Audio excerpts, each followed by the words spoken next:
Hello साथियों, welcome to royal study. दोस्तों, आज के इस वीडियो में मध्य प्रदेश जेल प्रहरी वन रक्षक 2023 के स्पेशल एग्जाम का नेक्स्ट एनालिसिस हम आपके लिए लेकर आ चुके हैं और 26 मई सेकंड शिफ्ट का एनालिसिस हम कवर करने वाले। इससे पहले हम फर्स्ट शिफ्ट का दे चुके हैं। गाइज, आप सभी के लिए हमने प्लेलिस्ट यहां पर बना दी है। आप ऊपर आपको लिंक मिल जाएगी आई बटन पर, तो प्लेलिस्ट आप चेकआउट कर सकते हैं। सारे एनालिसिस वाले वीडियोस आपको व्यवस्थित रूप से एक जगह मिल जाएंगे। क्लियर है?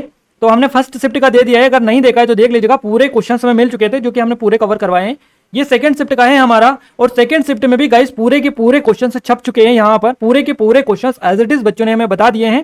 क्लियर है? और जो आपकी एग्जाम में क्वेश्चन पूछे गए, यहाँ तक कि मैथ्स के भी पूरे पूरे क्वेश्चन हमें मिल चुके हैं जो कि यहाँ पर हम आपको बताने वाले हैं। क्लियर है? तो आइए स्टार्ट करते हैं। अगर आप चाहते हैं कि इस वीडियो की पीडीएफ फाइल आपको मिले तो एप्लीकेशन को डाउनलोड कर लीजिएगा। डिस्क्रिप्शन में आपको लिंक मिल जाएगी। स्टेप फॉलो करेंगे, आसानी से आप पीडीएफ को डाउनलोड कर सकते हैं। टेलीग्राम को भी ज्वाइन कर लीजिएगा, जिसके लिंक भी आपको डिस्क्रिप्शन में मिल जाएगी। और ये हमारी जेल प्रहरी की फॉरेस्ट गार्ड की स्पेशल टेस्ट सीरीज है, नए पैटर्न की। अगर आप इंटरेस्टेड है तो इसमें एनरोल कर सकते हैं। काफी अच्छा स्पेशल ऑफर भी चल रहा है। क्लियर है? पांचों सब्जेक्ट के हम क्वेश्चंस कवर करेंगे गाइस, पूरी डिटेल के साथ में। और आज हमें जो क्वेश्चन सेंड किए हैं सेकंड शिफ्ट में, ये तरुण जी जो कि देवास से हैं, इन्होंने सेंड किए हैं। 71 नंबर इनके आए हैं, इन्होंने स्कोर किया है 71 नंबर। अंकित पटेल जी जो कि सागर से हैं, 68 स्कोर किया है इन्होंने भी काफी अच्छे क्वेश्चन सेंड किए हैं। विकास ठाकुर जी शाजापुर, जिन्होंने 63 स्कोर किया है, तो सभी ने काफी अच्छे क्वेश्चन सेंड किए हैं। अंकित पटेल जी का बहुत धन्यवाद देना चाहेंगे। इन्होंने गाइस पूरे के पूरे 20 के 20 क्वेश्चन हमें सभी सब्जेक्ट के बताने में काफी ज्यादा हेल्प की है। बाकी तरुण जी जो कि देवास से हैं और विकास ठाकुर जी ने भी हमें अच्छे खासे क्वेश्चंस बताने की कोशिश की है, तो इन्हें आप भी थैंक्स जरूर से बोलेगा, क्योंकि आप सभी की भी काफी ज्यादा हेल्प यहां से हो रही है, क्योंकि पूरे के पूरे उसी पैटर्न के क्वेश्चंस आपको ये बता रहे हैं। तो आप इनको जरूर से थैंक बोलिएगा। इसके अलावा गाइज, आपका भी एग्जाम है नेक्स्ट शिफ्ट में या कल वाली शिफ्ट में, तो आप हमें नंबर पर अपने क्वेश्चंस जरूर से सेंड करें व्हाट्सएप पर, क्योंकि गाइज सबसे ज्यादा जो हेल्प मिल पाती है आप लोगों को इन्हीं क्वेश्चंस की मदद से मिल पाती है। और हम इसीलिए आपके लिए थोड़ा सा लेट वीडियोस लेकर आते हैं, बट पूरे क्वेश्चंस एज इट इज लेकर आते हैं। एग्जैक्ट जो क्वेश्चंस आपके एग्जाम में पूछे जा रहे हैं 100% सटीक क्वेश्चंस हम आपको देने की कोशिश करते हैं। हम जल्दबाजी में आपको कोई भी क्वेश्चंस गलत नहीं बताना चाहते, इसीलिए हम जल्दबाजी में आपको वीडियो नहीं देते हैं। हम थोड़ा लेट वीडियो देते हैं ताकि आपको क्वेश्चंस जो भी मिले वो पूरा सटीक मिले। क्लियर है? आई थिंक आप समझ चुके होंगे। और इस वीडियो को ज्यादा शेयर करें, लाइक करें, क्योंकि आपका जितना ज्यादा सपोर्ट रहेगा उतना ही आपको भी बेस्ट कंटेंट यहाँ पर हम देने की कोशिश करेंगे। तो गाइस, ज्यादा से ज्यादा सपोर्ट करें ताकि हम आपको बेस्ट से बेस्ट कंटेंट यहाँ पर प्रोवाइड कर पाएं। आइए स्टार्ट करते हैं। और जीके करंट अफेयर को पहले कवर करेंगे, उसके बाद में साइंस की ओर आगे बढ़ेंगे। तो आई थिंक आपने लाइक, शेयर और सब्सक्राइब चैनल को कर लिया होगा, ताकि जो भी नया वीडियो है सबसे पहले आप तक पहुंच पाए। बिना टाइम वेस्ट किए हम स्टार्ट करते हैं हमारे पहले क्वेश्चन से। पहला क्वेश्चन है, स्वाति तिरुमल का संबंध किस नृत्य शैली से है? सही जवाब रहेगा, इसको स्पेलिंग में थोड़ी सी आपको मिस्टेक देखने को मिल सकती है, बट आप थोड़ा सा इसको कर लीजिएगा अपने अकॉर्डिंग, क्योंकि जल्दबाजी में ये चीजें हम इतनी जल्दबाजी नहीं करते, फिर भी स्पेलिंग इतनी जल्दी नहीं हो पाती है, आप सभी को पता ही है। क्लियर है? तो स्वाति तिरुमल का संबंध किस नृत्य शैली से है? तो कर्नाटक संगीत शैली आपका करेक्ट आंसर रहेगा। कर्नाटक संगीत शैली से, नृत्य शैली से नहीं, संगीत शैली से इनका संबंध है, बेसिकली याद रखिएगा। इसके अलावा गाइस देखिए, मात्र 16 वर्ष की आयु में ही स्वाति तिरुमल दक्षिण भारतीय राज्य के शासक बन गए थे और अपने शासनकाल के समय में कला के महानतम संरक्षकों में वहां गिने जाते थे। क्लियर है? स्वाति तिरुमल स्वयं भी 10 से अधिक भाषाओं में पारंगत थे, जिनमें संस्कृत, तेलुगु, कन्नड़, मराठी, हिंदी और अंग्रेजी शामिल थी। वह इन भाषाओं में कविताएं लिखते थे। क्लियर है? तो याद रखिएगा। और चित्रकला, शिल्पकारी, अन्य कलाओं में भी स्वाति तिरुमल काफी निपुण थे। माना जाता है कि उन्होंने लगभग 50 गीतों की रचना की है। क्लियर है? तो ये आप याद रखिएगा, स्वाति तिरुमल का जो संबंध है कर्नाटक संगीत शैली से है। अगला क्वेश्चन है हमारा, मध्य प्रदेश के पहले राज्यपाल कौन थे? तो मध्य प्रदेश के पहले राज्यपाल थे पट्टाभी सीतारमैया। याद रखिएगा, पट्टाभी सीतारमैया काफी आप सभी को आई थिंक याद है ये क्वेश्चन। 1952 से 57 तक मध्य प्रदेश के राज्यपाल रहे थे ये। और भोगूराज पट्टाभी सीतारमैया इनका पूरा नाम है। एक भारतीय स्वतंत्रता कार्यकर्ता और आंध्र प्रदेश राज्य के राजनीतिक नेता ये थे। और 28 नवंबर 1923 को मछलीपट्टम में आंध्र बैंक की जो स्थापना की थी वो इनके द्वारा ही की गई थी, पट्टाभी सीतारमैया के द्वारा, जो मध्य प्रदेश के पहले राज्यपाल बने थे। अगला क्वेश्चन है, संविधान में अनुच्छेद 352 किससे संबंधित है? तो संविधान में अनुच्छेद 352 जो संबंधित है राष्ट्रीय आपातकाल से है। अनुच्छेद 352 कहता है कि यदि राष्ट्रपति संतुष्ट है कि गंभीर आपातकाल मौजूद है जिससे भारत या भारत के किसी भी हिस्से की सुरक्षा को युद्ध या बाहरी आक्रमण या सशस्त्र विद्रोह का खतरा है, तो वहां इस आपातकाल की घोषणा बेसिकली कर सकते हैं। कौन कर सकते हैं? राष्ट्रपति कर सकते हैं। और ये जो आपातकाल है पूरे या भारत के हिस्से के संबंध में हो सकता है। क्लियर है? उद्घोषणा या आपातकाल की औपचारिक घोषणा को आगे की उद्घोषणा द्वारा रद्द किया जा सकता है। राष्ट्रपति की आपातकाल की घोषणा करने की शक्ति का उपयोग आक्रामकता या गड़बड़ी की वास्तविक घटना से पहले भी की जा सकती है, किया जा सकता है। तो ये आप डिटेल याद रखिएगा। 352 आर्टिकल जो है ये राष्ट्रीय आपातकाल से संबंधित रखता है। अगला क्वेश्चन है, द्रुपद शैली किसके दरबार में चरम पर थी? तो द्रुपद जो शैली थी ये अकबर के दरबार में चरम पर थी। याद रखिएगा, द्रुपद हिंदुस्तानी शास्त्रीय संगीत के सबसे पुराने रूपों में से एक है जो बादशाह अकबर के दरबार में अपने चरम पर पहुंच गया और ठुमरी भक्ति आंदोलन से प्रेरित थी। इसका गायन आमतौर पर कृष्ण के लिए युवतियों के प्रेम के इर्द गिर्द होता है। तराना की उत्पत्ति उत्तर पश्चिम भारत के ऊंट सवारों के लोकगीतों से हुई है। गाइज यहाँ से क्वेश्चंस आपके पूछे जा रहे हैं लगातार, तो आप याद रखते चलिएगा इन क्वेश्चंस को। अगला क्वेश्चन पूछा गया, अटल बिहारी वाजपेयी जी का जन्म कहाँ हुआ? तो इनका जन्म ग्वालियर में हुआ। अटल बिहारी वाजपेयी जी का। अटल बिहारी वाजपेयी एक भारतीय राजनीतिज्ञ थे और जो भारत के 10वें नंबर के प्रधानमंत्री बने थे। पहले 1993 में मात्र 13 दिन के लिए प्रधानमंत्री चुने गए थे। फिर 1998 से 2004 तक ये भारत के प्रधानमंत्री बने थे। और इनका जो जन्म हुआ है कृष्णा देवी और कृष्ण बिहारी वाजपेयी से 25 दिसंबर 1924 को ग्वालियर में हुआ। तो जन्म डेट यानी बर्थ डेट इनकी याद रखिएगा, जन्म तारीख 25 दिसंबर 1924 को।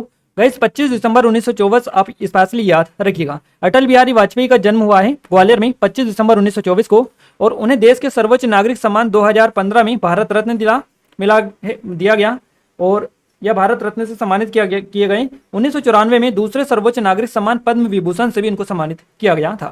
क्लियर है? अगले क्वेश्चन की ओर आगे बढ़ते हैं। क्वेश्चन नेक्स्ट है हमारा, भारत के पहले प्रधानमंत्री कौन थे? भारत के पहले प्रधानमंत्री जवाहरलाल नेहरू आपका करेक्ट आंसर रहेगा। जवाहरलाल नेहरू भारत के पहले प्रधानमंत्री हैं और उनका जन्म 14 नवंबर को 1889 में ब्रिटिश भारत में हुआ था। वे मोतीलाल नेहरू और स्वरूप रानी नेहरू के पुत्र थे। जिस दिन भारत ने स्वतंत्रता प्राप्त की वहां 15 अगस्त 1947 को भारत के प्रधानमंत्री बने थे। क्लियर है? और वहां भारतीय राष्ट्रीय कांग्रेस जो पार्टी है इसके प्रमुख नेता भी थे। अपनी मृत्यु तक सबसे लंबे समय तक प्रधानमंत्री ये बने रहे और 1924 में माफ कीजिएगा 1964 में दिल का दौरा पड़ने से इनकी मृत्यु हो गई थी। इनकी मृत्यु के बाद में लाल बहादुर शास्त्री जी को भारत के प्रधानमंत्री बनाया गया और पूर्ण स्वराज जो ये वर्ड है ये बेसिकली किसका है? प्रसिद्ध नारों में से एक है इनका, जवाहरलाल नेहरू का पूर्ण स्वराज जो है इनका एक प्रसिद्ध नारा है। नेक्स्ट क्वेश्चन पूछा गया 7, देखिए क्वेश्चन है आपका, जुलाई 2022 में किस शहर को संघाई सहयोग संगठन यानी एससीओ की पहली सांस्कृतिक और पर्यटन राजधानी घोषित किया गया? तो ये वाराणसी को घोषित किया गया। याद रखिएगा, सहयोग संघाई संगठन जो है संघाई सहयोग संगठन इसकी पहली सांस्कृतिक और पर्यटन राजधानी घोषित किया गया वाराणसी को। वाराणसी संघाई सहयोग संगठन एससीओ क्षेत्र का पहला शहर होगा जिसे एससीओ की सांस्कृतिक और पर्यटन राजधानी की आवृत्ति शीर्षक दिया गया है। और सदस्य देशों के बीच लोगों के सांस्कृतिक जुड़ाव और पर्यटन को बढ़ावा देने के लिए एससीओ द्वारा एक नई घूर्णन या रोटेटिंग पहल है। ये बेसिकली ये तहत 2022-23 के लिए राजधानी के रूप में ये काम करेगा। संघाई सहयोग संगठन एससीओ का एक यूरेशियन राजनीतिक और आर्थिक सुरक्षा संगठन है। ये एससीओ में वर्तमान में 8 सदस्य देश है, चीन, भारत, कजाकिस्तान, किर्गिस्तान, रूस, पाकिस्तान, ताजिकिस्तान और उज्बेकिस्तान। तो ये 8 सदस्य देश है एससीओ में। एससीओ का मुख्यालय बीजिंग चीन में है। इसकी स्थापना हुई थी 15 जून 2001 को। और संस्थापक सदस्य की बात करें एससीओ के, तो एससीओ के संस्थापक जो सदस्य थे ये रूस था, चीन, उज्बेकिस्तान, कजाकिस्तान, ताजिकिस्तान और किर्गिस्तान। तो ये सभी जो है ये संस्थापक सदस्य और एससीओ के अभी वर्तमान में 8 सदस्य याद रखिएगा। अगला क्वेश्चन है, अप्रैल 2023 में प्रवासी भारतीय सम्मान पुरस्कार 2023 से किसे सम्मानित किया गया? सही जवाब रहेगा राज सुब्रमण्यम को। राज सुब्रमण्यम को प्रवासी भारतीय सम्मान पुरस्कार 2023 से सम्मानित किया गया। 15 अप्रैल को फेडेक्स है बेसिकली ये FEDEX इसके सीईओ हैं राज सुब्रमण्यम। इनको प्रवासी भारतीय सम्मान पुरस्कार मिला जो भारतीय मूल के व्यक्तियों और डायस्पोरा के लिए भारत का सर्वोच्च नागरिक सम्मान है। क्लियर है? यात्रा प्रतिबंधों के कारण सुब्रमण्यम को इंडिया हाउस में आयोजित एक समारोह में अमेरिका में क्लियर है भारत के राजदूत तरनजीत सिंह संधू द्वारा पुरस्कार प्रदान किया गया। और सुब्रमण्यम एक प्रमुख भारतीय अमेरिकी बिजनेस लीडर है। ये प्रवासी भारतीय सम्मान देश के बाहर रहने वाले भारतीय मूल के व्यक्तियों को भारत द्वारा दिए जाने वाला सर्वोच्च नागरिक पुरस्कार माना जाता है। तो ये किसको मिला है? ये मिला है राज सुब्रमण्यम को, याद रखिएगा। अगला क्वेश्चन पूछा गया और ये गाइस प्रवासी भारतीय सम्मेलन जो हुआ है 2023 का, ये कहाँ पर हुआ है आप याद रखिएगा, इंदौर में इसका आयोजन हुआ है। अगला क्वेश्चन है हमारा, एशिया प्रशांत आर्थिक सहयोग यानी एपेक का मुख्यालय कहाँ पर है? एपेक का जो मुख्यालय है एशिया प्रशांत आर्थिक सहयोग, इसका मुख्यालय सिंगापुर में है। क्लियर है? एपेक का मुख्यालय सिंगापुर में है। और एपेक जो है ये 21 पैसिफिक रिम सदस्य अर्थव्यवस्था का एक मंच है जो पूरे एशिया प्रशांत क्षेत्र में मुक्त व्यापार को बढ़ावा देता है। एपेक की जो शुरू हुआ है 1989 में शुरू हुआ है। नेक्स्ट क्वेश्चन है, द्वैशासन प्रणाली या जो इसको बेसिकली द्विशासन प्रणाली भी बोला जाता है। द्वैध शासन प्रणाली की शुरुआत किसने की थी? तो ये रॉबर्ट क्लाइव ने की थी। रॉबर्ट क्लाइव इनका नाम है। 1757 से 1760 के दौरान और पुनः 1765 से 1767 के दौरान बंगाल का गवर्नर रहा था रॉबर्ट क्लाइव। 1757 में प्लासी में सिराजुद्दौला के खिलाफ कंपनी की सेना का नेतृत्व किया था इसने, रॉबर्ट क्लाइव ने। भारत में द्वैध शासन प्रणाली की शुरुआत रॉबर्ट क्लाइव ने की थी और 1765 में बंगाल में द्वैध शासन प्रणाली की शुरुआत इसने की थी और 1772 तक ये जारी रखा गया था इसको। रॉबर्ट जो क्लाइव है इसको ब्रिटिश भारत का बाबर कहा जाता है। याद रखिएगा, पॉइंट नोट डाउन करिएगा, ब्रिटिश भारत का बाबर किसे कहा जाता है? रॉबर्ट क्लाइव को बोला जाता है। नेक्स्ट क्वेश्चन है, इनमें से कौन एक प्रसिद्ध पत्रकार है? एक प्रसिद्ध पत्रकार, आपका सही जवाब रहेगा रवीश कुमार जी। रवीश कुमार जी एक प्रसिद्ध पत्रकार है। बाकी और आपको अभिनेता दे रखे थे, कोई अलग अलग फील्ड के नेता वगैरह, अभिनेता, इस तरह से ऑप्शंस दे रखे थे। रवीश कुमार जी आपका पत्रकार थे एक उसमें ऑप्शंस में, तो आपका सही जवाब रहेगा रवीश कुमार। क्लियर है, ये एक प्रसिद्ध पत्रकार है। टेलीविजन पत्रकार रवीश कुमार को बेजुबान को आवाज देने के लिए प्रतिष्ठित रेमन मैग्सेसे पुरस्कार 2019 से भी सम्मानित किया गया है और 2016 में साल का सर्वश्रेष्ठ पत्रकार के लिए रेड इंक अवार्ड से भी इनको सम्मानित किया गया था। 1994 से 2022 तक यह एनडीटीवी इंडिया द्वारा कार्यरत थे। क्लियर है, तो अब ये एनडीटीवी में कार्यरत नहीं है, 2022 तक ये रहे हैं 1994 से। अगला क्वेश्चन है गाइस हमारा, प्रथम बौद्ध संगीति के अध्यक्ष कौन थे? तो प्रथम बौद्ध संगीति के जो अध्यक्ष थे ये थे महाकश्यप। महाकश्यप आपका करेक्ट आंसर रहेगा। प्रथम बौद्ध संगीति महाकश्यप की अध्यक्षता में लगभग 400 ईसा पूर्व राजगृह में आयोजित की गई थी और यह बुद्ध की मृत्यु के तुरंत बाद आयोजित की गई थी और इसका उद्देश्य था बुद्ध की शिक्षाओं की शुद्धता बनाए रखना। क्लियर है, और पहली बौद्ध संगीति राजा अजातशत्रु के संरक्षण में आयोजित की गई थी। तो पहली जो बौद्ध संगीति हुई थी इसकी अध्यक्षता किसने की थी? महाकश्यप ने की थी और किसके संरक्षण में आयोजित हुई थी? अजातशत्रु के, हर्यक राजवंश का यह था अजातशत्रु। नेक्स्ट क्वेश्चन है, एम्बुलेंस सेवा की अवधारणा कहां से ली गई? स्पेनिश आपका करेक्ट आंसर रहेगा। ग्रेनेडा के अमीरात के खिलाफ कैथोलिक सम्राटों द्वारा मलागा की घेराबंदी के दौरान स्पेनिश बलों द्वारा 1487 में एम्बुलेंस का पहली बार आपातकालीन परिवहन के लिए उपयोग किया गया था और 1830 के दशक में नागरिक रूपों को संचालन में लगाया गया था बेसिकली। तो आप देख लीजिएगा इसके बारे में, यही आई थिंक ऑप्शन आपको मिला होगा। अगला क्वेश्चन है, अंतर्राष्ट्रीय मुद्रा कोष में कितने सदस्य देश हैं? तो 190 आपका करेक्ट आंसर रहेगा, 190। अंतर्राष्ट्रीय मुद्रा कोष IMF इसको बोला जाता है। अंतर्राष्ट्रीय मुद्रा कोष इसका फुल फॉर्म है। क्लियर है, 190 देशों का एक संगठन है जो वैश्विक मौद्रिक सहयोग को बढ़ावा देने, वित्तीय स्थिरता को सुरक्षित करने और अंतर्राष्ट्रीय व्यापार को सुविधाजनक बनाने, उच्च रोजगार और सतत आर्थिक विकास को बढ़ावा देने, इसके अलावा दुनिया भर में गरीबी को कम करने के लिए काम कर रहा है। तो ये सारी चीजों के लिए बेसिकली ये IMF काम करता है। 1945 में इसको बनाया गया। IMF 190 देशों द्वारा शासित है एक संगठन है बेसिकली ये, और जवाबदेह हैं जो इसकी निकट वैश्विक सदस्यता बनाते हैं। अगला क्वेश्चन है, festival of innovation and entrepreneurship जिसको फाइन बोला जाता है, फाइन 2023 का उद्घाटन किसने किया? तो festival of innovation and entrepreneurship का जो उद्घाटन किया है 2023 में, ये किया है राष्ट्रपति द्रौपदी मुर्मू जी के द्वारा। राष्ट्रपति द्रौपदी मुर्मू ने 10 अप्रैल 2023 को राष्ट्रपति भवन सांस्कृतिक केंद्र RBCC में नेशनल इनोवेशन फाउंडेशन NIF के 11वें द्विवार्षिक राष्ट्रीय ग्रास रूट इनोवेशन और उत्कृष्ट पारंपरिक ज्ञान पुरस्कार प्रदान किए हैं। नेशनल इनोवेशन फाउंडेशन NIF ऐसे इन्वेस्टर्स को प्रोत्साहित करने और समर्थन देने में महत्वपूर्ण भूमिका निभाता है। INF ने वर्तमान में अपने विभिन्न पुरस्कार समारोह में राष्ट्रीय स्तर पर 1093 जमीनी नवप्रवर्तकों और स्कूल छात्रों को मान्यता दी है। राष्ट्रपति द्रौपदी मुर्मू ने RBCC के पास स्पोर्ट्स ग्राउंड्स में festival of innovation and entrepreneurship fine 2023 का उद्घाटन भी किया है। तो ये भी आप याद रखिएगा।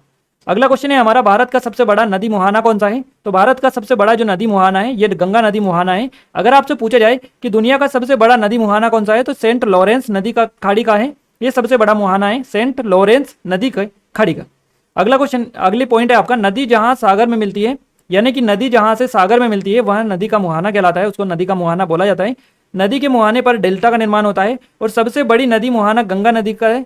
सबसे बड़ा डेल्टा सुंदरवन गंगा नदी के मुहाने पर देखने को मिलता है।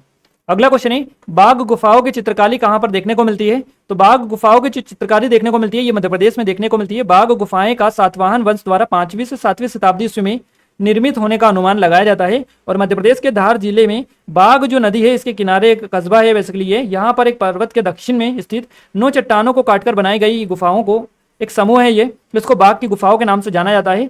तो इनमें बेसिकली चित्रकारी देखने को मिलती है और इन्हें बाघ की गुफा कहा जाता है। 9 गुफाओं में से केवल 5 गुफाएं अब बची हैं। ये गुफाएं बौद्ध धर्म से संबंध रखती हैं और ये बौद्ध धर्म वाला क्वेश्चन आपका PSC में भी अभी हाल ही में पूछा गया है। अगला क्वेश्चन है संविधान का कौन सा संशोधन दल बदल विरोधी कानून से संबंध रखता है? तो 52वां संविधान संशोधन आपका करेक्ट आंसर रहेगा। भारतीय संविधान का 52वां संशोधन दल बदल विरोधी कानून से संबंधित है। 1985 का 52वां संशोधन अधिनियम संसद और राज्य विधानमंडल के सदस्यों की अयोग्यता एक राजनीतिक दल बदल की अवहेलना के द्वारा आधार पर दूसरे राजनीतिक दल को प्रदान करता है। और भारतीय संविधान की 10वीं जो अनुसूची है ये कार्यालय या सामग्री लाभ या अन्य प्रकार के विचारों के लालच द्वारा प्रेरित राजनीतिक चूक को रोकने के लिए बेसिकली बनाई गई है। 10वीं अनुसूची दल बदल विरोधी कानून 1985 में संसद द्वारा पारित किया गया था और 2002 में इसे फिर से लागू किया गया था। अगला क्वेश्चन पूछा गया है अल्फ्रेड बर्नार्ड नोबल ने किसका आविष्कार किया? देखिए अल्फ्रेड बर्नार्ड नोबल के नाम से ही नोबल पुरस्कार दिए जाते हैं। तो ये जो अल्फ्रेड बर्नार्ड नोबल है इन्हें किसका आविष्कार किया है ये पूछा है। डायनामाइट आपका करेक्ट आंसर रहेगा, है ना। डायनामाइट के आविष्कारक है, तो इनके नाम पर ही ये नोबेल पुरस्कार दिए जाते हैं। स्टॉकहोम में जन्मे अल्फ्रेड नोबल ने 1866 में डायनामाइट का आविष्कार किया था। स्टॉकहोम स्वीडन में भौतिक रसायन विज्ञान और भौतिक विज्ञान, भौतिकी, चिकित्सा और साहित्य से सम्मानित किया जाता है बेसिकली नोबेल पुरस्कार। ओस्लो नॉर्वे जो है यहाँ पर शांति का नोबेल पुरस्कार दिया जाता है। तो इनके नाम पर ही बेसिकली ये नोबेल पुरस्कार प्रदान किए जाते हैं। अगला क्वेश्चन है एशिया पैसिफिक इकोनॉमिक फोरम का मुख्यालय कहाँ पर है? एशिया पैसिफिक इकोनॉमिक फोरम का जो मुख्यालय है सिंगापुर में है, आप याद रखिएगा।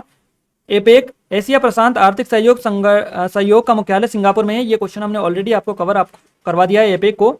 तो गाइज यहाँ पर पूरे 20 के 20 क्वेश्चन हमने मिल चुके हैं हमें और पूरे आपको एज इट इज बताने की कोशिश की है। जो आपके एग्जाम में क्वेश्चंस बना है सेम उसी पैटर्न पर पूरे के पूरे क्वेश्चंस हमें बता दिए हैं। जिन्होंने भी बताए उनका बहुत बहुत धन्यवाद देना चाहेंगे, ताकि उन्होंने इतनी मेहनत करके हमें क्वेश्चंस भेजे हैं। क्लियर है? तो गाइस पूरे क्वेश्चन है। अब हम साइंस की ओर आगे बढ़ते हैं। साइंस और मैथ्स सभी सब्जेक्ट के पूरे क्वेश्चन हमें मिल चुके हैं। क्लियर है?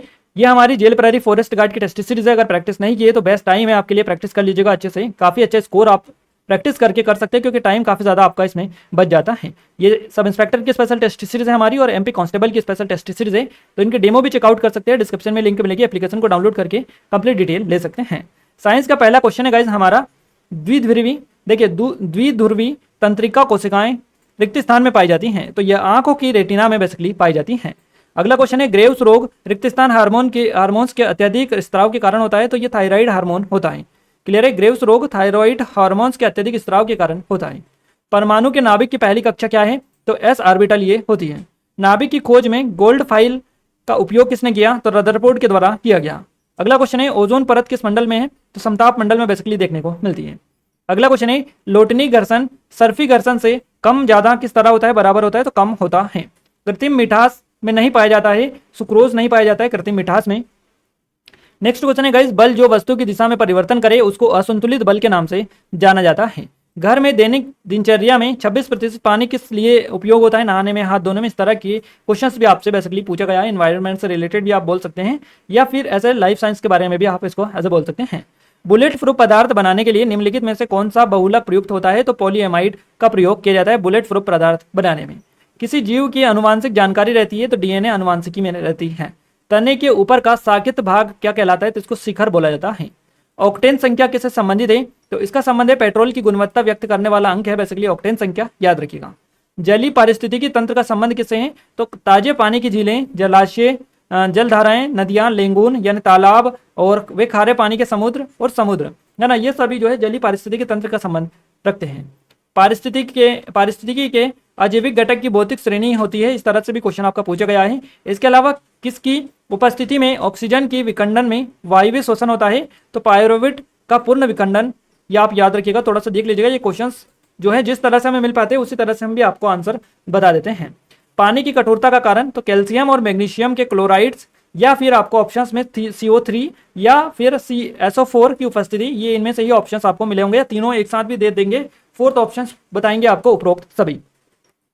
तो ये साइंस के पूरे क्वेश्चंस थे। 17 के 17 क्वेश्चंस हमें मिल चुके हैं। अब हम हिंदी की बात करते हैं। हिंदी में गाइज आपका रस से क्वेश्चंस बने, अलंकार से क्वेश्चन पूछा गया, निबंध लेखन आपके देखने को मिले हैं। आज निबंध लेखन आप देख लीजिएगा, देखने को मिला है। इस तरह से थोड़ा सा वो उसका फॉर्मेट अलग होगा, लेखन नहीं हो सकता है इसमें, कुछ अलग चीजें होंगी, या तो गद्यांश टाइप होगा आपका, या कुछ और चीजें होंगी, बट जो हमें बताया है उसी तरह से हमने यहाँ पर मेंशन कर दिया है। अब आप देख लीजिएगा, आपने एग्जाम दिया होगा तो आपको पता होगा। साहित्य से 2 क्वेश्चंस बने हैं आपके, वर्तनी शुद्ध से क्वेश्चंस बने हैं, संधि समाज से क्वेश्चन बना है, विलोम शब्द से क्वेश्चन बना है आपका, पर्यायवाची से क्वेश्चन बने हैं, कौन सा असंगत है, इस तरह से 3-4 ऑप्शन थे, उनमें से असंगत कौन सा, इस तरह से मुहावरे से क्वेश्चन बनाए, और मेला किस प्रकार का शब्द है, भाववाचक, इस तरह से भी क्वेश्चन आपका बनाए। इंग्लिश में आपका सिनोनियम से पूछा गया, एंटोनियम से क्वेश्चन बना है, ईरर वाला क्वेश्चन आया है आपका, मिस स्पेल्ड आ रहा है। इसके अलावा डायरेक्ट इनडायरेक्ट और एक्टिव पैसिव वॉइस से क्वेश्चंस बनाए। इसके अलावा गाइस PQRS वाले जो क्वेश्चंस है 6 से 7 क्वेश्चंस बने हैं आपके, वन वर्ड सब्स्टिट्यूशन से भी क्वेश्चंस आपके पूछे गए हैं। तो ये इंग्लिश में है, सेम टॉपिक आ रहा है, कुछ भी चेंजेस यहाँ पर देखने को नहीं मिला है। क्लियर है। मैथ्स में हमें पूरे क्वेश्चंस मिल चुके हैं, जो कि हम पहले टॉपिक कवर करवा दें, उसके बाद में कवर करेंगे। लाभ हानि के क्वेश्चंस आए हैं, परसेंटेज के क्वेश्चंस आए हैं, मिश्रण वाले क्वेश्चंस देखने को मिले हैं, SI CI से क्वेश्चंस आपके बने हैं। इसके अलावा गाइस समय कार्य से क्वेश्चंस देखने को मिले हैं आपको, ज्यामिति से क्वेश्चंस आए हैं, सरलीकरण, आयु सीमा, घातांक करने वाले क्वेश्चंस, बोर्डमास से क्वेश्चंस आपके आए हैं। तो ये तो टॉपिक हो गए। अब क्वेश्चंस की बारी है। क्वेश्चन है आपका, आयत का परिमाप 40 है, लंबाई चौड़ाई के 5 गुना से 4 सेंटीमीटर कम है तो लंबाई कितनी होगी। ये क्वेश्चन आपका हिंदी में टाइपिंग करने में थोड़ी सी हो सकता है, इसमें देर लगती, ज़्यादा टाइम लगता है इसमें, इसलिए जिस तरह से उन्होंने हमें सेंड किए थे सारे के सारे क्वेश्चंस आपको यहाँ पर हमने मेंशन कर दिया। आप इस PDF को डाउनलोड कर लीजिएगा, एप्लीकेशन को डाउनलोड करके वहाँ पर डाल देंगे PDF, तो आप अच्छे से इनको देख लीजिएगा, पैटर्न समझिएगा कि किस तरह के क्वेश्चंस आपसे आ रहे हैं और किस तरह इनको आप एज ए चुटकियों में सोल्व कर सकते हैं। तो आप प्रैक्टिस जरूर से करेगा। हमने टेस्ट सीरीज में सारे टॉपिक वाइज डाल रखा है, यानी कि आयु वाले क्वेश्चंस अलग, परसेंटेज वाले टॉपिक वाइज डले हैं इनके। तो जिस दिक्कत आती है आपको जिसमें भी, जिस टॉपिक में भी, उसके आप अच्छे से प्रैक्टिस कर लीजिएगा, क्योंकि अच्छे खासे क्वेश्चंस डाले हैं हमने, easy, medium, moderate, easy, moderate और हार्ड लेवल के सभी टाइप के क्वेश्चन उसमें डाले हैं, तो आप देख लीजिएगा। क्लियर है। अगला क्वेश्चन है, पिता की आयु 3 पुत्रों की आयु की 4 गुना है तो 6 वर्ष बाद दोगुनी रह जाती है तो पिता की वर्तमान आयु क्या होगी। इस तरह का क्वेश्चन, ये क्वेश्चन आपसे पूछा गया, इस तरह का परसेंटेज वाला क्वेश्चन है ना। तो ये आप सभी क्वेश्चंस जो है यहाँ पर हमने डाल दिए हैं, और आप देखिएगा, आपको यहाँ से सीधे सीधे पैटर्न पता चलेगा कि किस तरह के क्वेश्चंस आ रहे हैं आपके सीधे सीधे। तो क्लियर है। यहाँ से आप थिंक आपको सबसे ज़्यादा बेनिफिट होने वाला है इन क्वेश्चंस से, तो इन क्वेश्चंस को आप जरूर से मत छोड़िएगा, इनको आप अच्छे से सोल्व करके देखिएगा और पैटर्न समझने की पूरी कोशिश करिएगा। क्लियर है गाइस। यहाँ पर जितने भी हमें क्वेश्चंस मिल पाए थे पूरे आपको बताने की कोशिश की है, और हमें जितने भी हो सके हमारी ओर से पूरी हेल्प हम आपके लिए करने की कोशिश कर रहे हैं। बाकी अगर आपका भी एग्जाम है आने वाले दिनों में, कल भी एग्जाम है, परसों, जितने भी एटलीस्ट आपको एक भी क्वेश्चन पता हो तो आप हमें जरूर से इस नंबर पर सेंड किया करें, ताकि हम आपको एग्जैक्ट एनालिसिस प्रोवाइड कर पाएं। क्लियर है। सभी लोग अगर एक एक क्वेश्चंस भी सेंड करेंगे तो 20 क्वेश्चंस आते हैं सभी सब्जेक्ट के, आसानी से हमें सारे क्वेश्चंस मिल जाएंगे और सही क्वेश्चंस मिलेंगे सटीक, ताकि हम आपको भी सही क्वेश्चंस बता पाएं। इस वीडियो को ज़्यादा शेयर करें, लाइक करें, और सब्सक्राइब नहीं किया चैनल को सब्सक्राइब करके बेल आइकन को दबा दे, ताकि जो भी नया वीडियो है सबसे पहले आप तक पहुंच पाए। जेल प्रहरी फॉरेस्ट गार्ड की हमारी टेस्ट सीरीज है, सब इंस्पेक्टर की, MP कांस्टेबल की। क्लियर है। तो इनकी लिंक डिस्क्रिप्शन में, एप्लीकेशन को डाउनलोड करके इनके बारे में भी आप डेमो चेकआउट कर सकते हैं। इस वीडियो की PDF के लिए आपको क्या करना है, टेलीग्राम को ज्वाइन करना है, एप्लीकेशन को डाउनलोड करना है, एप्लीकेशन की लिंक डिस्क्रिप्शन में मिलेगी। ये तीनों स्टेप फॉलो करेंगे तो आपको गूगल प्ले स्टोर से रॉयल स्टडी एप्लीकेशन को डाउनलोड करना है, ईमेल ID से लॉगिन करना है, स्टडी मटेरियल में जाना है, स्टडी मटेरियल में क्लिक करने के बाद में आपको वहाँ पर फोल्डर मिल जाएगा MP जेल प्रहरी फॉरेस्ट गार्ड एनालिसिस का, उस पर क्लिक करेंगे तो डेट वाइज आपको सारी 25-26 मई आपको PDF मिल जाएंगे, तो उनको आप डाउनलोड करके अच्छा सा रिवीजन कर सकते हैं। क्लियर है। आई थिंक ये वीडियो आपको पसंद आया होगा, और अगर आप चाहते हैं कि सबसे सटीक एनालिसिस मिले तो अपने क्वेश्चन जरूर सेंड करें हमें, ताकि हम आपको सटीक एनालिसिस प्रोवाइड कर पाएं। क्लियर है। तो मिलते हैं हमारे थर्ड सब्जेक्ट एनालिसिस के साथ, तब तक के लिए जय हिंद, वंदे मातरम।